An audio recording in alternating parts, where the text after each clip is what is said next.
बिहार में यादव समाज का भाजपा से जुड़ना एक अपवाद माना जाता है। इस सफर में आपको क्या क्या चुनौतियां या अवसर मिले? मनीष भाई, आपने सही पूछा। वो एक दौर था 1990 से लेकर 2005 तक। उस समय के दौर में यह बात सही है, इस यादव समाज के सभी लोग लालू यादव जी के साथ थे, लेकिन आज वो बात नहीं है। आप भारतीय जनता पार्टी को जब सही से समझिएगा तो यहाँ बिहार में भी यादव के बहुत बड़े बड़े नेता हैं। नित्यानंद यादव जी हैं जो आज केंद्रीय गृह राज्य मंत्री हैं, नंदकिशोर यादव जी हैं जो आज बिहार विधानसभा के स्पीकर हैं, रामकृपाल यादव जी हैं, हुकुमदेव नारायण यादव जी हैं, केंद्र में आप जाइएगा तो भूपेंद्र यादव हैं जी।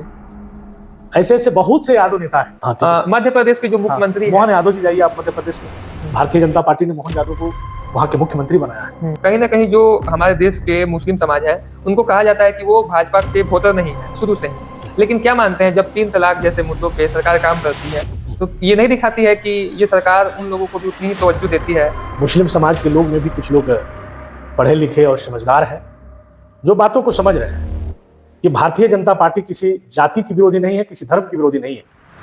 भारतीय जनता पार्टी उस व्यक्ति की विरोधी है जो हिंदुस्तान में रह के हिंदुस्तान में खाता है, हिंदुस्तान में रहता है और हिंदुस्तान की बुराई करता है। उसके लिए भारतीय जनता पार्टी हमेशा कठोर कदम उठाती है। राष्ट्रवादी है जो राष्ट्र के लिए समर्पित है, चाहे वो किसी भी धर्म समुदाय के हैं, उसके लिए भारतीय जनता पार्टी विरोधी नहीं है। आप मुसलमान भाइयों के बारे में पूछिए, आज सबसे ज्यादा अगर लाभ कोई ले रहा है तो मुस्लिम समाज के लोग ले रहे हैं। तो जब आप मोदी जी की सभी योजनाओं को लेते हैं तो मोदी जी आपके विरोधी कैसे?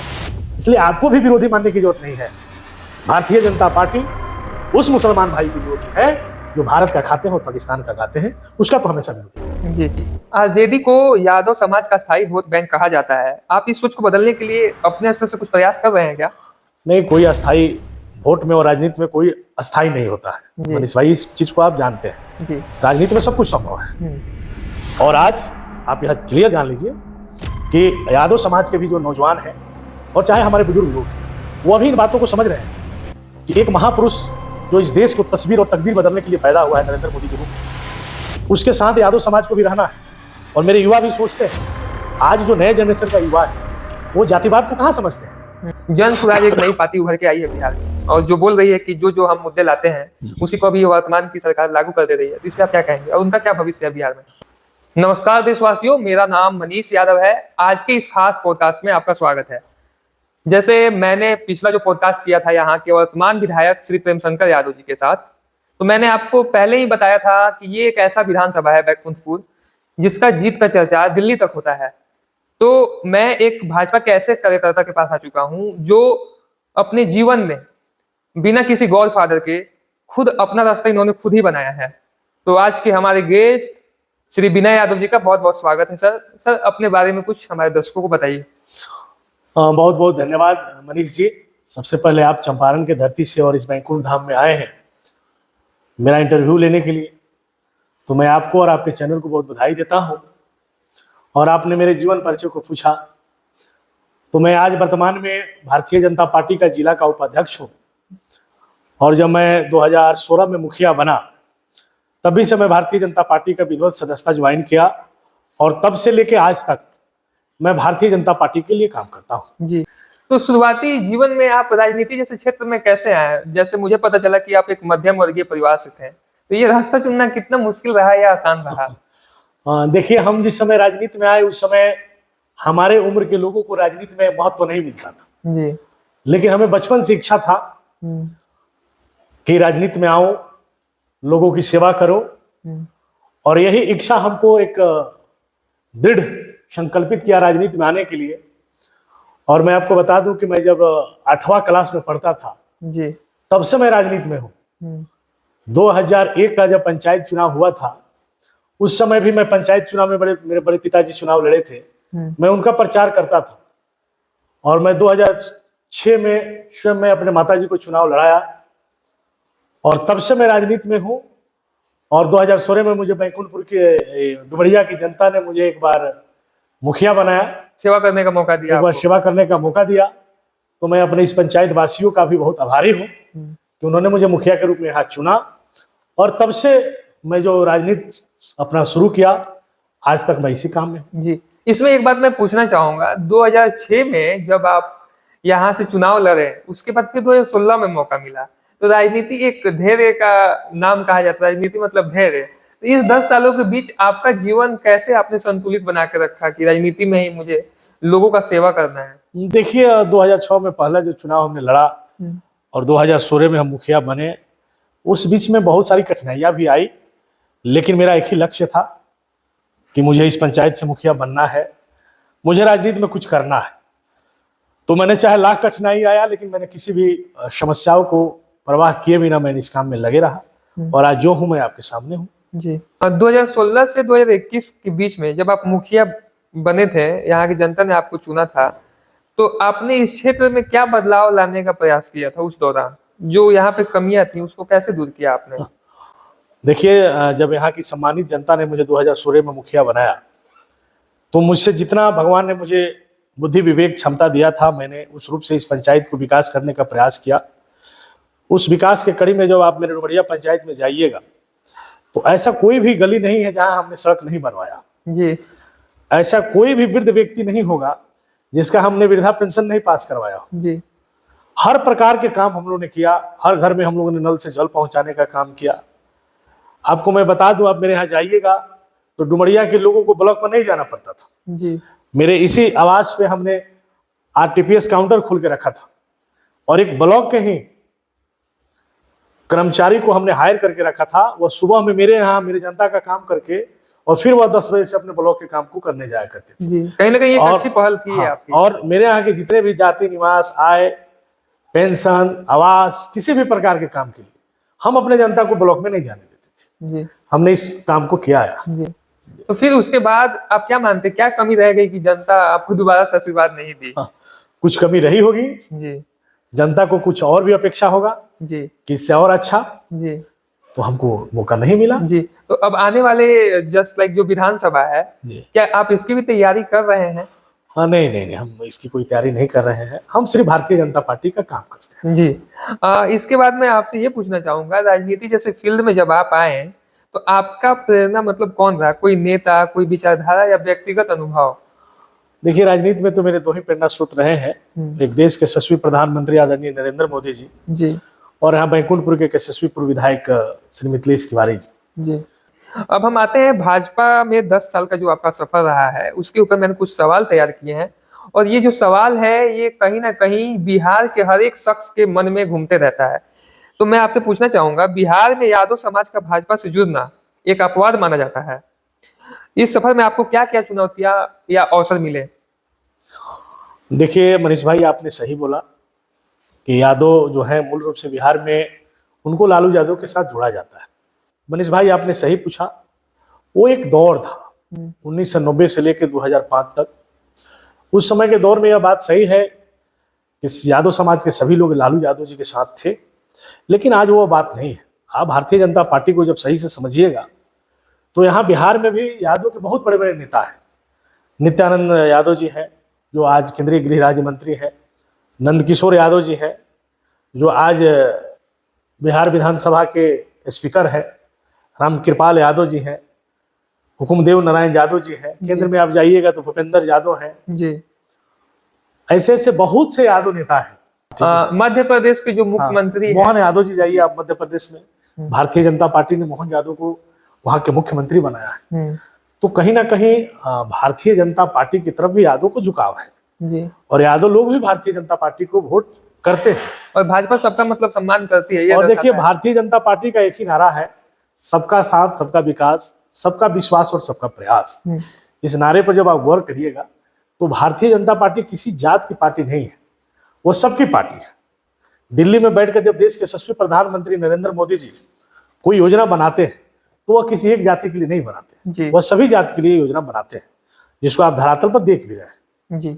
जिससे यादव समाज भी अछूता नहीं है। अगर फ्री का अनाज और जातियों को मिलता है तो यादव को भी मिलता है। अगर फ्री का गैस सिलेंडर और जातियों को मिलता है तो यादव को भी मिलता है। अगर फ्री का आयुष्मान कार्ड जो जिससे 5-5 लाख का फ्री इलाज होता है और लोगों को मिलता है तो यादव को भी मिलता है जी। अगर और जाति के लोगों के घर में बिजली गई है तो यादव के भी घर में बिजली गई है। इसलिए मनीष भाई आप कैसे कर सकते हैं कि यादव लोग भी समझदार है और बात को समझ रहे हैं। वो दौर अलग था, यह दौर अलग है। जी, लेकिन इसको विपक्ष इस मुद्दे को भटकाने की कोशिश करती है, तो आप विपक्ष को क्या जवाब देना चाहेंगे, जो बोलती है कि ये हमारे अपने वोटर हैं, इनको कोई काट नहीं सकता है, जब आपके जैसे मैं युवाओं को देखिए, देखता जितने हूं। भी विपक्ष के नेता हमारे इस बिहार में हैं, उनसे साफ संदेश है और जनता संदेश भी देती है कि आप जातिवाद की खेती को बंद करिए। अब लोग समझ रहे हैं जातिवाद की फसल को आप बहुत दिनों तक नहीं काट सकते हैं, आपको विकासवाद और राष्ट्रवाद पर आना ही पड़ेगा, जी जिस काम को भारतीय जनता पार्टी बखूबी निभाती है और करती है। जी। आरजेडी को यादव समाज का स्थायी वोट बैंक कहा जाता है, आप इस सोच को बदलने के लिए अपने स्तर से कुछ प्रयास कर रहे हैं क्या? नहीं, कोई अस्थाई वोट में और राजनीति में कोई अस्थाई नहीं होता है जी। मनीष भाई, इस चीज को आप जानते हैं। जी। राजनीति में सब कुछ संभव है। और आज आप यह क्लियर जान लीजिए कि यादव समाज के भी जो नौजवान हैं और चाहे हमारे बुजुर्ग लोग हैं, वो अभी इन बातों को समझ रहे हैं कि एक महापुरुष जो इस देश को तस्वीर और तकदीर बदलने के लिए पैदा हुआ है नरेंद्र मोदी के रूप में, उसके साथ यादव समाज को भी रहना है। और मेरे युवा भी सोचते हैं, आज जो नए जनरेशन का युवा है वो जातिवाद को कहाँ समझते हैं। वो जब जाइए नए कार्य क्षेत्र में, जब जाते हैं, जब आज नए युवा जब खेल के मैदान में जाते हैं, तो क्या खेल के मैदान में कोई जातिवाद है? नहीं। हर चीज में आप जाइए, स्कूल में, वहां कोई जातिवाद होता है जहां से वो शिक्षा लेते हैं? कहीं जातिवाद नहीं। आप चले जाइए हॉस्पिटल में इलाज कराने, वहां जातिवाद है? नहीं है। जातिवाद की खेती एक सिर्फ वोट में रह गई है। जो पटना में, दिल्ली में बैठकर लोग जाति जाति खेलते हैं, उनका भी दुकान बहुत जल्दी बंद होने वाला है, जिसका प्रमाण आपको 2025 में देखने को मिलेगा। जी। और कहीं ना कहीं एनडीए बोल रही है 2025 225, यानी आप लोगों का 225 सीट जीतने का जो इच्छा है, तो आप मानते हैं कि इस विधानसभा में पूरा हो पाएगा? नहीं, देखिए, 225 जो सीट की बातें कर रहे हैं उसमें बैकुंठपुर भी आता है। जी। और निश्चित 225 में एक सीट बैकुंठपुर का भी रहेगा। जी। और एनडीए ने जो नारा दिया है 225 सीटों का, वह नारा बिहार के लोगों के मन मियाज को देख कर दिया है। बिहार के जितने भी लोग हैं वह एनडीए के साथ बहुत मजबूती से खड़े हैं। और एनडीए ने जो विकास किया है, नीतीश कुमार जी ने 2005 में जब मुख्यमंत्री बने और उस समय भारतीय जनता पार्टी और जदयू के गठबंधन से यहाँ बिहार में सरकार बना, तो बहुत ही परिवर्तन हुआ है।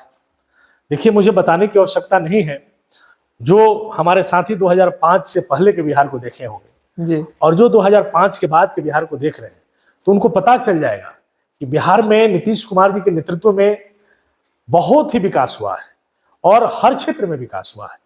तो अगर नीतीश कुमार जी, एनडीए गठबंधन ने विकास किया है, तो उसका फल तो उनको मिलना चाहिए। जी। अब हम यहाँ से चलते हैं कुचायकोट विधानसभा, जहाँ आपको प्रभारी के रूप में भी काम करने को मौका मिला, तो वहां से कोई ऐसी सीख या कोई ऐसा अनुभव जो अब आप बैकुंठपुर में काम आएंगे? देखिए, हम इसके पहले कुचायकोट विधानसभा के प्रभारी के भी दायित्व में थे। तो आपने पूछा कि वहां से क्या आपने सीखा जो है हम बैकुंठपुर में काम आएंगे। तो हमने एक चीज वहां सीखा। देखिए, वहां पे भारतीय जनता पार्टी कुचायकोट में चुनाव नहीं लड़ती है। जी। उसके बाद भी वहां के कार्यकर्ताओं का जो जोश जुनून भारतीय जनता पार्टी और देश के यशस्वी प्रधानमंत्री आदरणीय नरेंद्र मोदी जी के लिए हमने जो देखा, वह बहुत ही सराहनीय था। तो उस चीज को हम चाहेंगे यहाँ के भी युवाओं को जज्बा जोश दिखे। जी। आगामी विधानसभा चुनाव 2025 को लेके भी मेरे प्रश्न है आपसे। बैकुंठपुर विधानसभा में 2025 का चुनाव किन मुद्दों पर लड़ा जाएगा, विकास, जाति या नेतृत्व? देखिए, भारतीय जनता पार्टी तो विकास के मुद्दे पे ही पूरे देश में चुनाव लड़ती है। मैंने आपसे कहा, भारतीय जनता पार्टी की कोई जात नहीं है, वह विकास के मुद्दों पर चुनाव लड़ती है, राष्ट्रवाद के मुद्दों पर चुनाव लड़ती है। भारतीय जनता पार्टी के लिए सबसे सर्वोपरि देश है, राष्ट्रहित सबसे आगे राष्ट्रहित। तो राष्ट्रवाद और विकासवाद के ही मुद्दों पर भारतीय जनता पार्टी चुनाव लड़ेगी। जी। आपके हिसाब से इस बार का जातिगत समीकरण किसके पक्ष में जा सकता है और क्यों?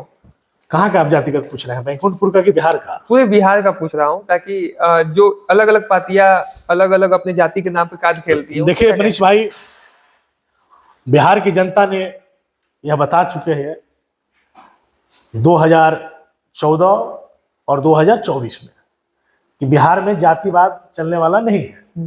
2014 में आपने देखा जी कि यहाँ लोकसभा के 40 में 39 सीट एनडीए गठबंधन ने जीता। आप 2024 में भी देखे हैं। तो यह निश्चित है कि बिहार में जातिवाद चलने वाला नहीं है, विकासवाद चलेगा। कहीं ना कहीं जाति को एक तरह से आप जुमला कह सकते हैं। विपक्ष बस बोलता है कि जाति हमारे साथ है, लेकिन ऐसा भी कुछ देखने को नहीं मिलता है। नहीं भाई, सजग हो गई हैं कहने जातियां। के लिए है ना, लोग समझदार हो गए। जी लोग समझ रहे हैं कि जाति से हमको भोजन थोड़े मिलेगा, जाति से हमारे घर में शौचालय थोड़ी बनेगा, जी जाति को वोट देने से हमारे घर में फ्री का बिजली कनेक्शन और आपको गैस सिलेंडर आयुष्मान कार्ड थोड़ी आएगा। यह बिहार की जनता बखूबी समझ रही है। जी। क्या आपको लगता है कि भाजपा इस सीट पर मजबूत दावेदारी कर सकती है? अगर हाँ, तो किस आधार पे? देखिए, कर नहीं सकती है, यह भाजपा की सीट है। भाजपा यहाँ 2015 में चुनाव जीती थी, 2020 में कुछ कारणों से यहाँ चुनाव हार गई, कुछ ही मतों से, और 2025 में भाजपा यहाँ प्रचंड बहुमत से चुनाव जीतने वाली है। जी। आपके विजन में बैकुंठपुर अगले 5 साल में कैसा दिखना चाहिए? देखिए, मेरे नज़र से बैकुंठपुर तो बिहार के सभी विधानसभाओं से विकास के मामले में अग्रणी दिखना चाहिए। और शायद जब भारतीय जनता पार्टी को 2015 से 20 तक मौका मिला तो उसकी झलक भारतीय जनता पार्टी ने दिखाई। हम लोग के यहाँ के जो पूर्व विधायक मिथिलेश तिवारी जी थे, इस विधानसभा में ऐसे ऐसे काम किए जिसको आप सोच नहीं सकते हैं।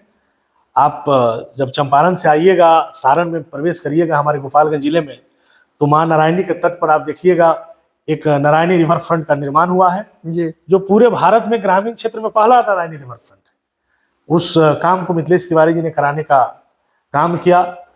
यहाँ 300 से अधिक सड़क इस विधानसभा में बना, भारतीय जनता पार्टी और मिथिलेश तिवारी जी के नेतृत्व में। कई प्रकार के यहाँ काम हुए। आप जैसे आगे बढ़िएगा इस NH पर, तो एक चमचमाती ITI आप देखिएगा, जी यह मिथिलेश तिवारी जी और भारतीय जनता पार्टी के प्रयास से बना है। तो बहुत सारे ऐसे काम हुए जिसको जनता ने सोचा भी नहीं था। अगर 2025 में यहाँ भारतीय जनता पार्टी चुनाव जीतती है तो आशा से अधिक यहाँ काम होगा। जी। अभी कुछ समय पहले मैंने जब आपसे सवाल किए कि जाति और राजनीति के ऊपर, तो आपने इसका खंडन किया कि अब जातिवाद नहीं रह गया है। लेकिन बिहार जैसे राज्य में जाति और राजनीति साथ साथ में चलती है। तो इसको लेके मैं एक सवाल आपसे करना चाहूंगा, बिहार की राजनीति में जातिगत समीकरण को तोड़ना कितना मुश्किल है?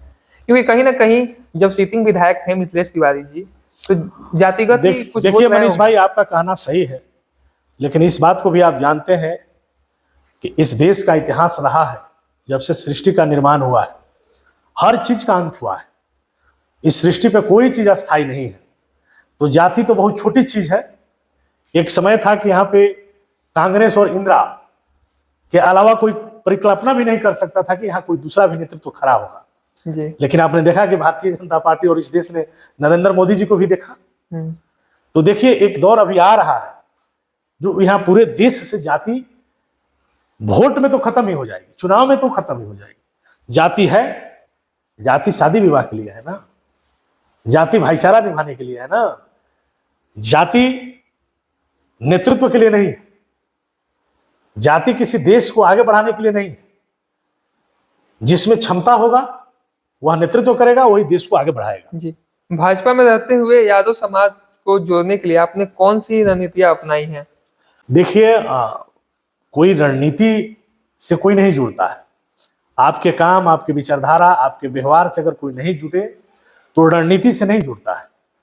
तो हम भारतीय जनता पार्टी के साथ 10 वर्षों से मजबूती के साथ है। यही चीज लोगों को प्रभावित करता है कि भारतीय जनता पार्टी एक यादव समाज के लड़के को इतना आगे बढ़ाया है। हमको देख के लोगों में प्रेरणा होता है कि इस पार्टी में जाइएगा तो आप भी आगे बढ़िएगा। यहाँ के जो RJD है वह परिवारवाद की पार्टी है, वह परिवार से बाहर निकलते ही नहीं। तो हमारे जो युवा साथी वो चीज देख रहे हैं कि हमें राजनीति में आगे बढ़ना है, तो बैकुंठपुर में एक ही विकल्प है, भारतीय जनता पार्टी। जी। भारतीय जनता पार्टी में रहेंगे तो राजनीति में आगे बढ़ेंगे, और नहीं दूसरे पार्टी में जाएंगे तो परिवारवाद की चक्की में पीस के खत्म हो जाए। जी। क्या आपको लगता है कि नई पीढ़ी जाति से ऊपर उठकर वोट करने लगी है? लगता नहीं है, सत्य है। जो हमारी नई पीढ़ी है वह जातिवाद से बहुत ऊपर जा चुकी है। जी। इसके बाद मैं आपसे सवाल करना चाहूंगा, भाजपा के संगठनात्मक ढांचे में आपकी भूमिका को आप कैसे परिभाषित करेंगे? देखिए, भारतीय जनता पार्टी मूल रूप से संगठन की पार्टी ही है, और हम लोग संगठन से जुड़े हुए लोग हैं। जी। हम लोग कोई नेता नहीं है। हमने भारतीय जनता पार्टी के कई दायित्वों पे रहा है। और भारतीय जनता पार्टी में जब हम मुखिया थे तो पंचायती राज प्रकोष्ठ के जिला के संयोजक थे।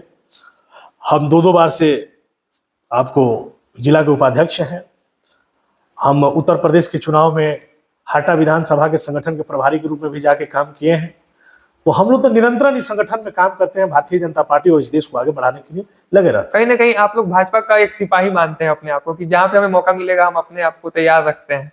हम भारतीय जनता पार्टी में जुड़े हुए एक एक कार्यकर्ता देश के लिए समर्पित सिपाही हैं, वह राष्ट्र के लिए समर्पित है। भारतीय जनता पार्टी में काम करना अपने लिए गौरव का विषय है, यह राजनीतिक मलाई खाने का विषय नहीं है। तो जितने भी लोग देश को आगे बढ़ाने के लिए देश से प्यार करते हैं वह भारतीय जनता पार्टी में काम करते हैं। जी। पार्टी में युवाओं को नेतृत्व के मौके देने पर आपका क्या विचार है? नहीं, नौजवानों को मौका मिलना ही चाहिए। आप जानते हैं कि किसी भी देश की तस्वीर और तकदीर बदलने में सबसे ज्यादा अगर हम भूमिका है तो युवा को है। जी। और हमारे लिए बहुत ही गौरव का विषय है कि जो भारत देश है वह युवाओं का देश है। सबसे ज्यादा युवा भारत देश में निवास करते हैं। तो हमारे निश्चित ही युवा साथी आगे आ रहे हैं और आगे आके इस देश को आगे बढ़ाएंगे। इसमें भारतीय जनता पार्टी की भी हम भूमिका रहेगी कि हमारे युवा साथी आगे बढ़े। जी। आखिर का मेरा सेक्शन है व्यक्तिगत और विजनरी सवाल। राजनीति में आपका अंतिम लक्ष्य क्या है? सिर्फ विधायक बनना है या उससे आगे की कुछ सोच आपने रखी है? देखिए, राजनीति में मेरे बस यही की इच्छा है कि मैं भारतीय जनता पार्टी के राजनीति से अपना राजनीतिक करियर शुरू किया हूं और जब मेरी अंतिम यात्रा जाए तो भारतीय जनता पार्टी के तिरंगे में लिपट कर जाए। यही मेरी अंतिम इच्छा है। मेरी इच्छा ना एमपी बनने की है, ना विधायक बनने की, ना मंत्री बनने की। जी। विपक्ष के नेताओं के बारे में आपकी क्या राय है, खासकर आरजेडी और जदयू के बड़े चेहरे?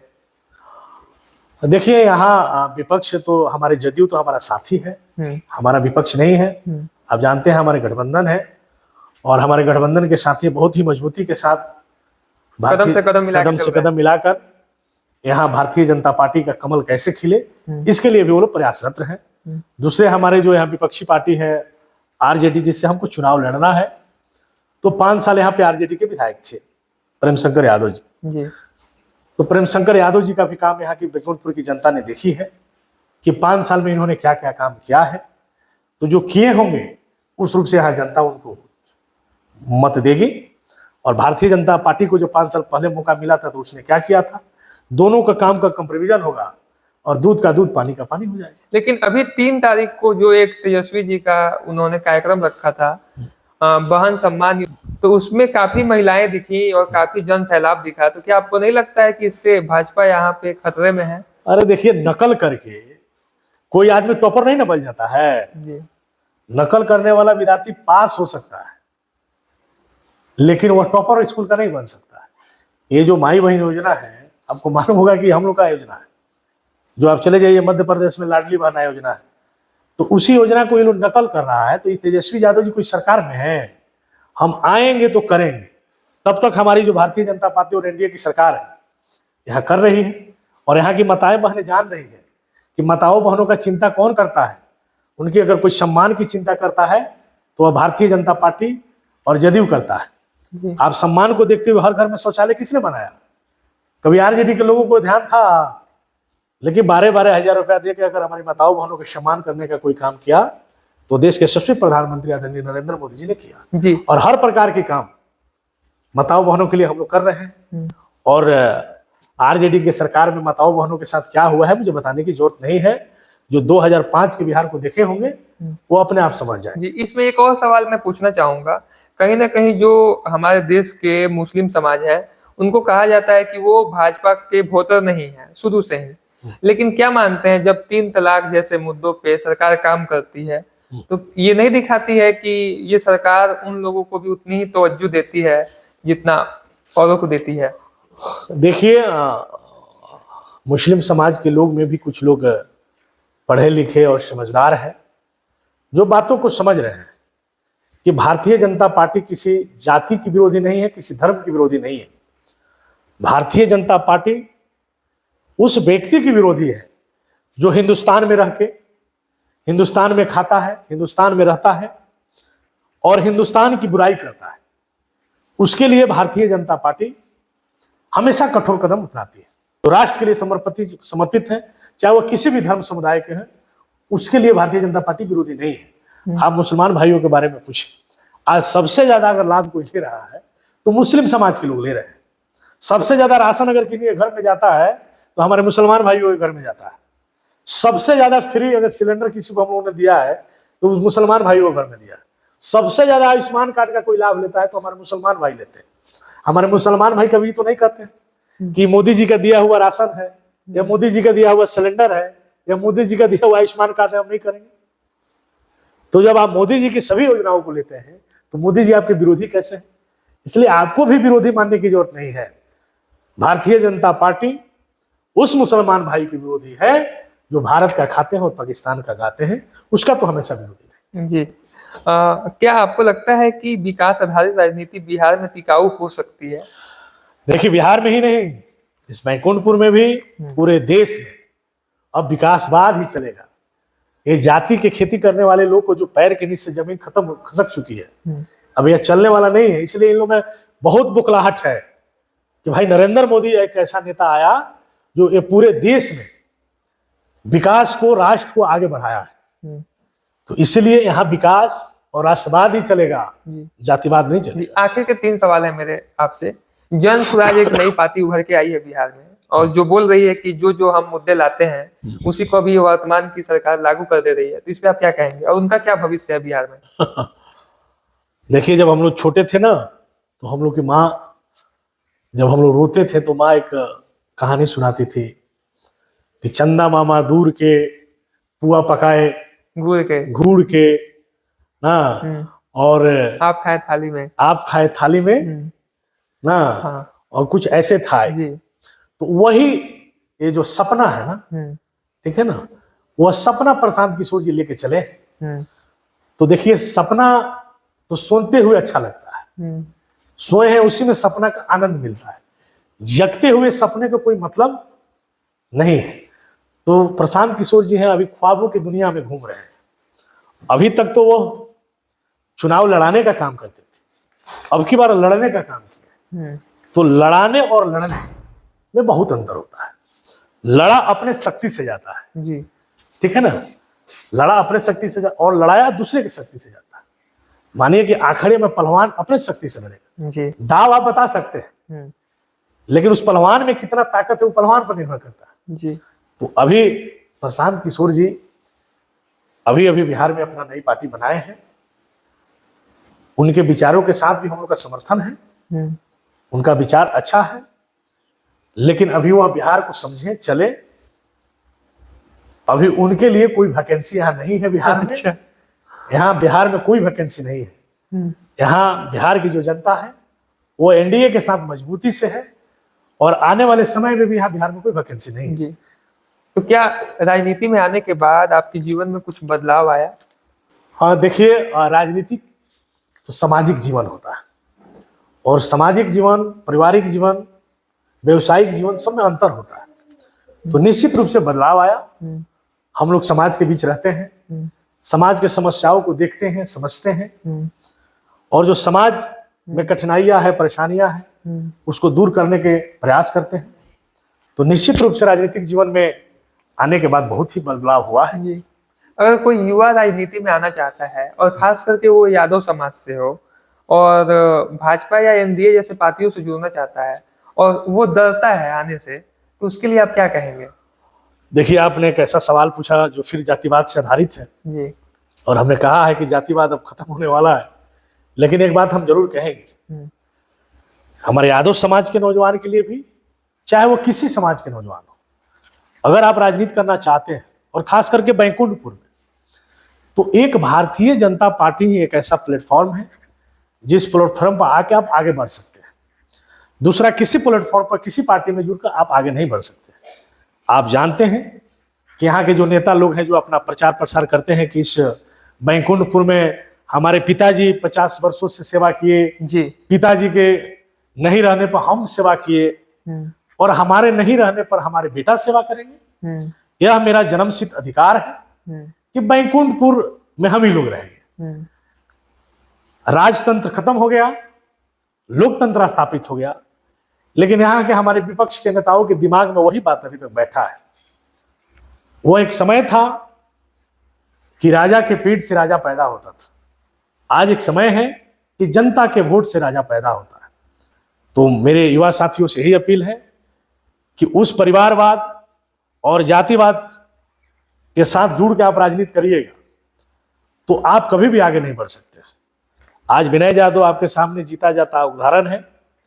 यादव समाज में रहकर भारतीय जनता पार्टी ने जो कद दिया है, शायद मुझे लगता है कि इतने कम समय में दूसरा किसी भी पार्टी में जुड़कर हम इतना बड़ा कद नहीं बना पाते।